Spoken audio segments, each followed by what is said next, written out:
All right, ready to dive into As a Man Thinketh. Absolutely. This one's a classic. Yeah, you sent this over, and after checking out the audiobook and that YouTube video breakdown, Hmm.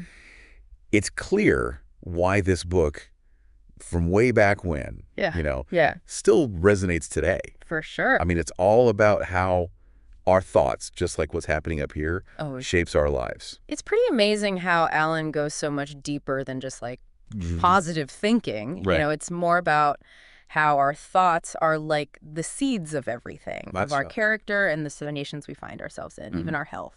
He's got this super powerful line right at the beginning.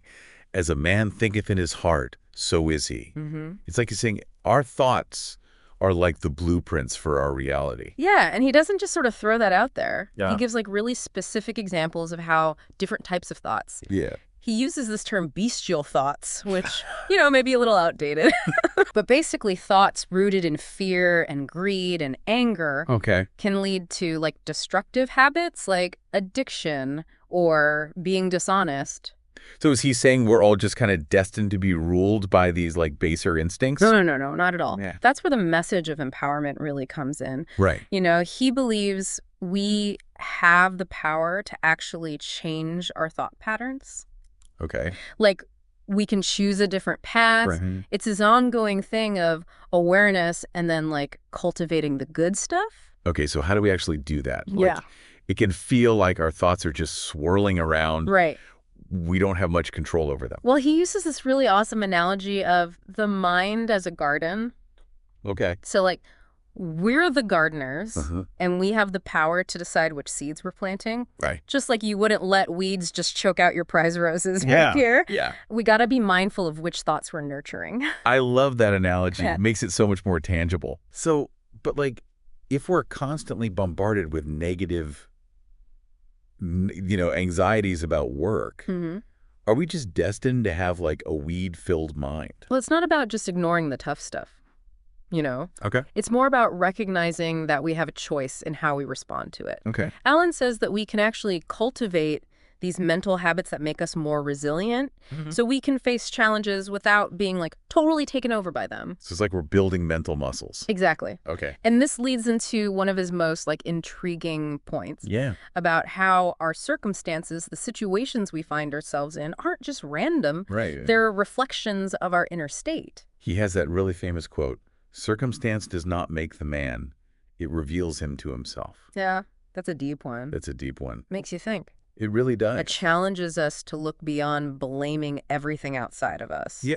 To really think about how our own thought patterns might be contributing to our experiences. Mm-hmm. He gives this example of a guy who's struggling financially, Okay. but he's also constantly like shirking work and being dishonest. Oh, okay. So it's almost like he's creating this self-fulfilling prophecy of hardship. So are we saying then that everyone who is struggling financially is just thinking the wrong thoughts? Well, it's not about blaming or judging. Okay. Alan's point is more that we often have way more agency than we realize. Okay. And by changing our mindset, Mm-hmm. we can actually start to shift our circumstances. Can you give me some like concrete examples of what that would look like in practice? Okay, so let's say you're constantly worried about not having enough money. Okay, yeah. That anxiety can actually lead to decisions that make the situation even worse. Mm-hmm. So what if instead of focusing on that lack, you started cultivating thoughts of abundance, Okay. resourcefulness? So it's about changing the narrative in our heads. Exactly. And Right. as we shift that inner dialogue, we might start to notice opportunities we hadn't seen before. Right. We won't make choices that align with what we actually want. Mm-hmm. Alan believes that this power to shape our circumstances through thought applies to everything, not just money. Okay, now here's where things get really mind-blowing. Okay. The connection between our thoughts and our physical health. Yeah. It's almost like he was ahead of his time in seeing that mind-body connection. Absolutely. Yeah. He gives some pretty intense examples. Okay. He talks about how fear can actually be as deadly as a bullet, literally, and how constantly being anxious can weaken the body and make it more susceptible to disease. And he even says that like impure thoughts, even if you never actually act on them, Right. they can still mess with your nervous system. Now, that might sound a little out there to some people, Yeah. but it kind of lines up with what we know now from research about how stress and negativity affect us physically. So if we're always like doom scrolling and surrounding ourselves with negativity, are we like setting ourselves up to get sick? It's not about living in some bubble of fake positivity, Right, okay. It's about recognizing that our thoughts actually do impact our bodies. Like they have a real effect. So what's the antidote then? Yeah. Are we supposed to just ignore all the bad stuff happening? Well, it's about finding that balance. Okay. We can stay informed without getting sucked into the negativity vortex. Right. Alan believes we can build up our resilience, our ability to handle stress, by focusing on good things, like joy and gratitude and peace. He gives that example of the woman who's like 96 years old. Yeah. But still looks so young because she's got such a sunny disposition. All right. I mean, I want to know her secret. It's a good reminder that our mental state doesn't just affect how we feel emotionally. Right. It can actually impact how we age and how our body functions. It's like our thoughts are literally shaping our reality, both inside and out. Yeah, totally. Now, something else that really hit me in As A Man Thinketh was his emphasis on purpose. It seems like he really believes that having a central purpose in life is key to feeling truly fulfilled. Yeah, this really speaks to me too. Yeah. But I think a lot of people struggle with finding their purpose. For sure. It can feel like this big mysterious thing, Yeah, he gets that it's not always a straight path. Okay. But he gives some practical advice. He says to start with like doing your duty really well, no matter how small or unimportant it might seem. So even if you haven't found your like big P purpose, Right. you can still find meaning in just doing your best right now. Exactly. Okay. And he says that often as we focus on living with intention and doing things well, our true purpose, that special thing we're meant to contribute, Right. starts to become clear. I love how he uses the analogy of a kaleidoscope Oh, yeah. to describe how our thoughts shape how we see the world. He writes, "The world is your kaleidoscope, and the varying combinations of colors, which at every succeeding moment it presents to you, are the exquisitely adjusted pictures of your ever-moving thoughts." Wow. It's just such a beautiful image. Yeah, it really highlights how our experience of the world is constantly filtered through what's going on inside of us. Right. Two people can be in the exact same situation, Yeah. but their interpretation, their reality will be totally different Right. based on their thoughts and beliefs. It's kind of like that example he uses of the oppressor and the slave. Oh, yeah. That's a thought-provoking one. It is. It really makes you think. He's suggesting that even when it seems like there's this clear power imbalance, Right. both sides are playing a part in keeping that dynamic going. The oppressor might have the physical power, Right. but the slave is also participating by accepting that they're powerless. It's like he's saying that real freedom begins by changing our own internal story, regardless of what's going on outside of us. And this applies not just to individuals, but to whole societies, too. Oh, wow. Okay. He challenges us to question those systems and structures that keep inequality going and to work towards a more just and equal world. And that starts with our own thoughts and beliefs. It's a strong reminder that we all have agency, Yeah. even when it doesn't feel like it. He also talks a lot about self-control, this idea that mastering our minds is crucial for achieving anything worthwhile. Yeah, he has this great line, self-control is strength, right? Thought is mastery. Calmness is power. Powerful stuff. It's like true power doesn't come from dominating others, but from mastering yourself. But self-control can sound kind of rigid, like you're suppressing your emotions. Oh, he's not advocating for repression. Okay. It's more about developing the awareness to choose how we react Okay. instead of just being controlled by our impulses. Think of it like the difference between being tossed around by waves and steering your own ship. I love that analogy. Yeah. So it's not about denying our emotions, Right. but learning to navigate them better. Exactly. Okay. He compares the calm person to like a shade-giving tree in a thirsty land or a sheltering rock in a storm. They're not unaffected by the world around them, Yeah. but they have this inner stability that helps them get through challenges without being swept away. And that brings us back to that idea of serenity, which we touched on earlier. Yeah. It's not just feeling peaceful. Right. It's this way of being that comes from self-mastery and understanding how cause and effect works. It's that inner peace that comes when we get that our thoughts create our reality. Right. And that we can choose thoughts that lead to well-being instead of suffering. It's not about ignoring the challenges in life, No. but facing them with this sense of calmness, knowing we have the inner resources to handle them. He gives this beautiful example of a philosopher who's on his deathbed. Okay. He's not old in years, but he's facing death with incredible peace and serenity. Wow. Because he lived a life guided by wisdom and self-control. It's a powerful reminder that true peace doesn't come from things outside of us, but from within. One of the most inspiring examples Alan uses is this story about a young guy who starts out poor, working long hours in this cramped, unhealthy workshop. But he has this dream of a better life. It's like he's using his imagination to create a plan for his future. Exactly. He pictures a life of intelligence, refinement, grace, and beauty. Okay. And that vision starts to change his reality. So he doesn't just sit around daydreaming, though, right? No, he takes action. He uses what little he has to develop his talents and educate himself. He cultivates this mindset of growth and possibility. And what happens? Does his dream actually come true? It does.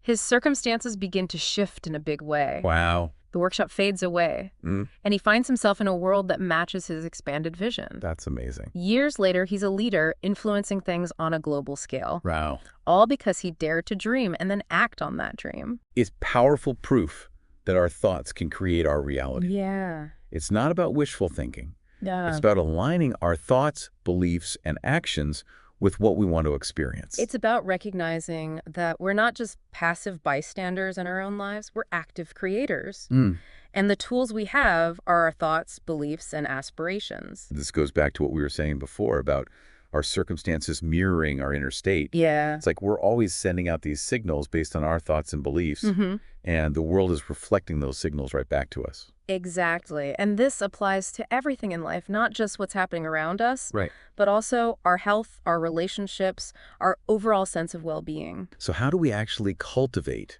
this power of the mind? Yeah. Does Alan offer any specific techniques or practices? He really stresses the importance of mindfulness, Okay.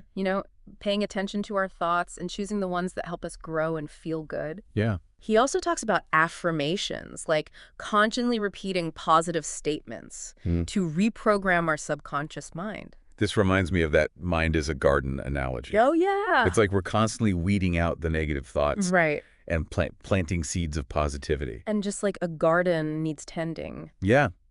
This is an ongoing thing. It's not about reaching some perfect mental state, Right. but about creating a mental environment that supports our growth and well-being. I love how Alan presents this process as a journey of self-discovery and self-mastery. Yeah. He's not offering these quick fixes or easy answers, No. but a really deep philosophy for living a more intentional and fulfilling life. It's about taking responsibility for our inner world and recognizing that by changing our thoughts, we can change our reality. He doesn't shy away from the challenges involved, Yeah. but he also offers incredible hope. Yeah. He believes that everyone has the potential for greatness inside them, just waiting to be unlocked. And that potential is unleashed not through luck or circumstances, Right. but through conscious effort, right thinking, and cultivating noble aspirations. It's a message that's both empowering and inspiring. It makes you realize that we're not just victims of our genes or our circumstances. Yeah. We have the power to shape our own destinies. And that brings us to one of the most profound and maybe controversial parts of As A Man Thinketh. Okay. Alan's belief in the direct connection between thought and physical health. Right. He goes beyond just saying a positive attitude is helpful. Yeah. He really thinks our thoughts can show up as physical problems. Mm-hmm. He says straight out, disease and health-like circumstances are rooted in thought. Pretty bold statement. That's a bold statement. It is. And he goes on to say that chronic anxiety can demoralize the whole body Wow. and make it vulnerable to disease. He even talks about how impure thoughts, even if they don't lead to any physical actions, Right.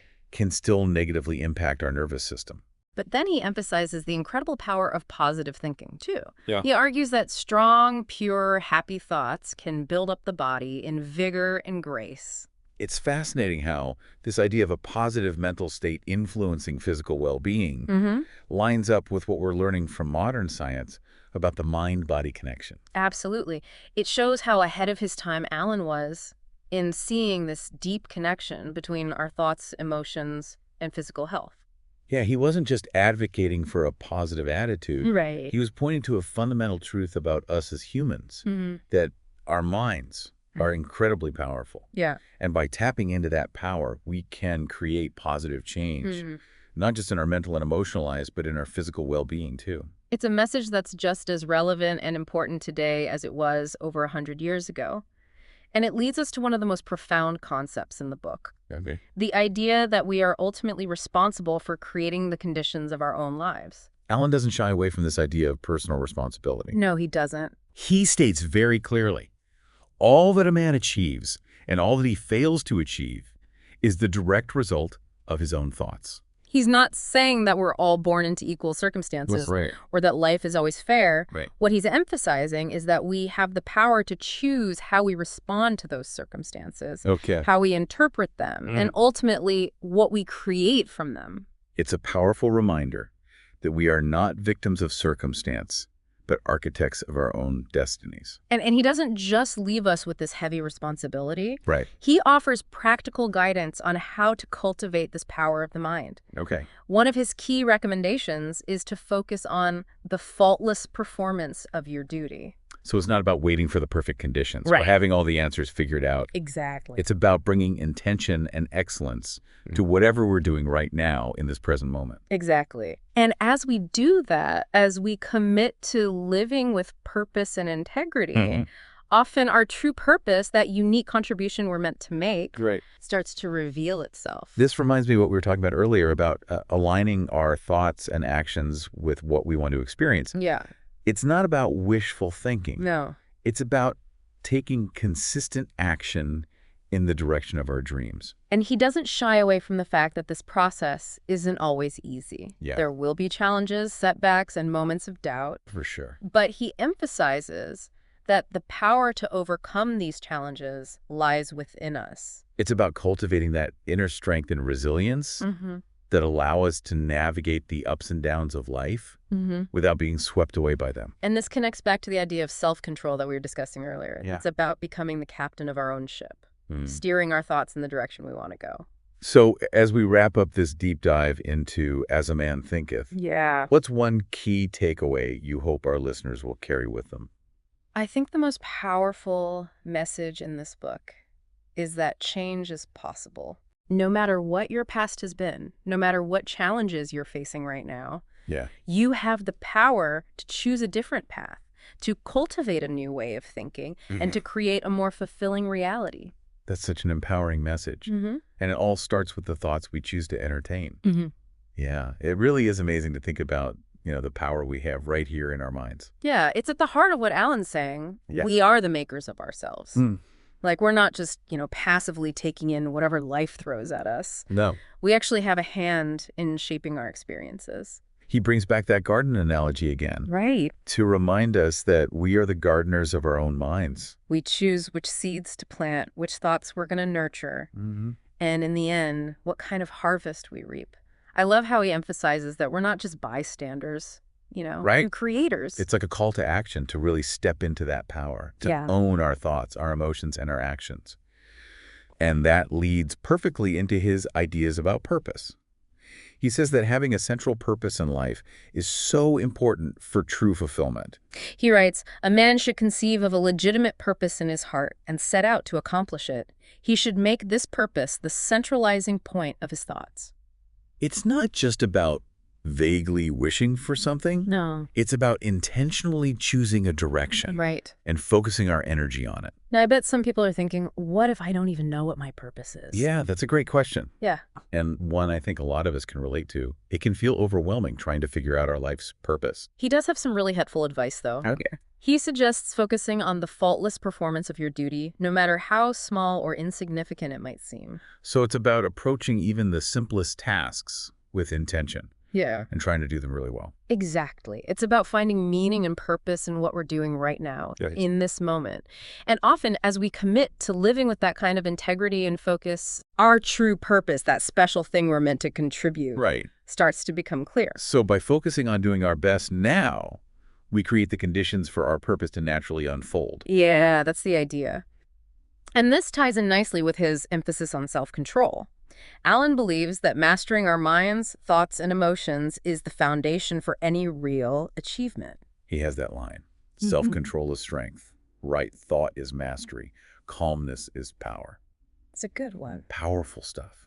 It reminds us that true power isn't about controlling others, but about mastering ourselves. Yeah, he contrasts the peacefulness of a balanced life Right. with the chaos that comes from unchecked emotions. He says a calm person is like a shade-giving tree in a thirsty land or a sheltering rock in a storm. That's such a beautiful image. It speaks to the inner strength and resilience that come from self-mastery. It's not that these people don't have challenges or difficult emotions, Right. but they have the tools to handle them without being totally overwhelmed. Exactly. It's about cultivating that inner peace that helps us get through tough times without losing our footing. And he emphasizes that getting to the state of serenity takes effort, patience, and a willingness to face our weaknesses. He also talks about the importance of developing positive emotions like joy, gratitude, and peace. It's not about pretending the negative stuff isn't there, No. but about making a conscious choice to focus on things that uplift and expand us. He reminds us that to dwell day by day in thoughts of peace toward every creature will bring abounding peace to their possessor. It's like by choosing thoughts and emotions that align with peace and well-being, we create a ripple effect that impacts not only ourselves, but those around us as well. It all comes back to Alan's central message. Yeah. We create ourselves, both inside and out. We have the power to choose our thoughts, shape our character, and create the conditions of our lives. He writes, as you think, so shall you become. It's so simple, but so powerful. It's a message that puts responsibility on us, but also empowers us. It reminds us that we are not victims of circumstance, but active participants in our own lives. And our tools are our thoughts, beliefs, and aspirations. So as we wrap up this deep dive into As a Man Thinketh, what's one key takeaway you hope listeners will leave with? I think the most powerful message in this book is that change is possible. No matter what your past has been, no matter what challenges you're facing right now, you have the power to choose a different path, to cultivate a new way of thinking, and to create a more fulfilling reality. It all starts with the thoughts you choose to entertain. That's such an inspiring and empowering message, and a perfect reminder that we have more control over our lives than we often realize. Thanks for joining us on this deep dive into As a Man Thinketh.